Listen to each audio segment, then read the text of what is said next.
శ్రీ గురుభ్యో నమః. అందరికీ నమస్కారం. భగవద్గీత నేర్చుకునే క్రమంలో ఈరోజు 10-11 శ్లోకాలు చెప్పుకుందాం. శుక్లాంబరధరం విష్ణుం శశివర్ణం చతుర్భుజం ప్రసన్నవదనం ధ్యాయేత్ సర్వవిఘ్నోపశాంతే. వాసుదేవుడైనటువంటి ఆ పరమాత్మకు నమస్కరిస్తూ 10వ శ్లోకం ఈ విధంగా ఉంది. అర్జున విషాద యోగంలో 10వ శ్లోకం. అపర్యాప్తం తదస్మాకం బలం భీష్మాభిరక్షితం పర్యాప్తం త్విదమే తేషాం బలం భీమాభిరక్షితం. దుర్యోధనుడు ఇరు ప్రక్కల సైన్యాన్ని బేరీజు వేస్తున్న క్రమంలో తన వైపు ఎంత సైన్యం ఉంది, పాండవుల వైపు ఎంత సైన్యం ఉంది అనేటువంటి లెక్కలు కడుతున్నాడు. ఈ క్రమంలో అపర్యాప్తం అంటే అంతులేనంత అంటే లెక్క కట్టడానికి సరిపోనంత సైన్యం తన వైపు ఉంది. మరి ఆ సైన్యాన్ని ఎవరు రక్షిస్తున్నారు అంటే భీష్ముడి చేత రక్షింపబడుతున్నటువంటి అసంఖ్యాకమైనటువంటి సైన్యం తన వైపు ఉన్నట్టుగాను, పర్యాప్తం త్విదమే తేషాం బలం భీమాభిరక్షితం. పర్యాప్తం అంటే లెక్కకు తగినంత, అంటే లెక్కించదగినటువంటి స్వల్పమైనటువంటి సంఖ్య కలిగినటువంటి సైన్యం భీముడి చేత రక్షింపబడేంత కొద్ది బలం మాత్రమే పాండవుల వైపు ఉంది అని చెప్తున్నారు. ఈ సైన్యం విషయానికి వస్తే అపర్యాప్తం తదస్మాకం, ఎంత సైన్యం ఉంది, ఎంత తన వైపు ఉంది, ఎంత పాండవుల వైపు ఉన్నదని మనకు మహాభారతంలో లెక్కలు కనిపిస్తాయి. సాధారణంగా మొత్తం 18 అక్షౌహిణుల సంఖ్య ఉన్నటువంటి సైన్యం మహాభారత యుద్ధంలో పాల్గొన్నట్టుగా చరిత్ర చెప్తోంది.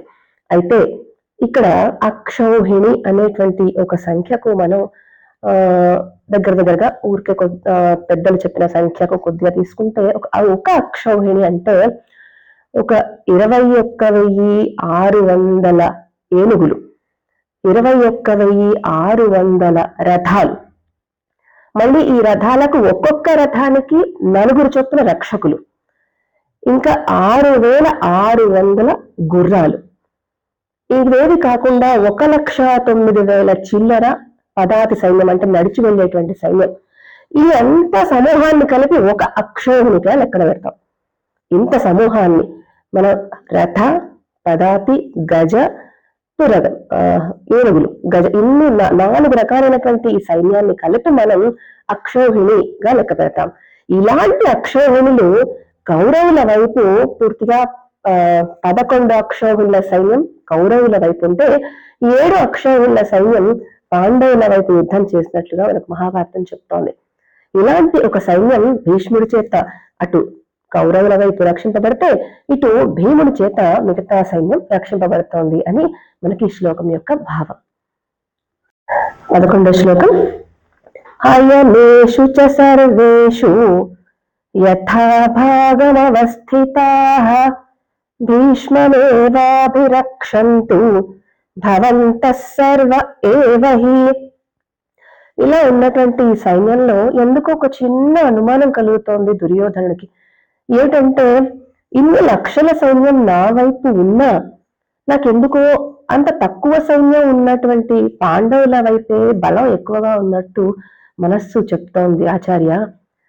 కాబట్టి నేను చెప్పాలనుకుంటున్న వ్యూహం ఏంటంటే, మీరంతా కలిసి, అంటే మీరు వ్యూహం చేస్తున్నటువంటి సైన్యం అంతా కలిసి మన భీష్మ పితామహుని గనక మనం రక్షించుకోగలిగితే, భీష్ముడిని ఎదిరించగలగినటువంటి వారు ఎవరూ లేరు కాబట్టి భీష్ముడు మన వైపు తప్పనిసరిగా యుద్ధం చేస్తాడు, గెలుపు మనది అన్న భావన నాకు ఉంది.